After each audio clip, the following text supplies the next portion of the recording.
Hi everyone, চলো একসাথে vending থেকে স্ন্যাক্স কিনি। সো ওভারলে দেওয়া ভিডিওটার মানে হচ্ছে এখানে নোট চলবে না, তার জন্য দরকার আমাদের কয়েন।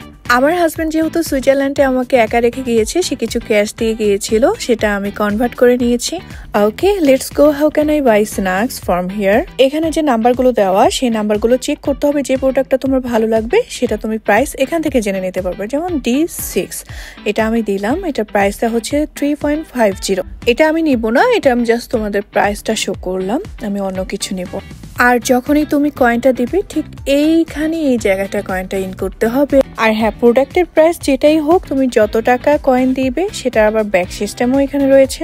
দেখো, কথা বলতে বলতে অলরেডি আমি একটা নিয়েই ফেলেছি, যেটা প্রাইস ছিল 2.80। তো এখনো আমার এক্সট্রা কিছু মানি আছে 2.20 মতো।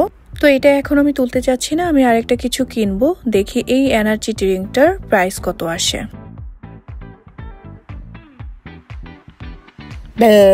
চেকিং করতে গিয়ে দিয়ে দিল আমাকে। যাই হোক, কোনো ব্যাপার না। এই দেখো, এভাবে তোমার খাবারটা নিচে চলে আসবে, মানে যে কোনো প্রোডাক্ট। এখন এই 20 পয়সা চাইলে আরো কিছু কয়েন ভরে তুমি যে কোনো কিছু নিতে পারো, অথবা তুমি এইভাবে তোমার টাকাটা তুলে ফেলতে পারো, মানে এখানে এসে তোমার এক্সট্রা মানিটা জমা হয়ে থাকবে। তো এই পর্যন্তই থাকবে। আল্লাহ হাফেজ, বাই বাই।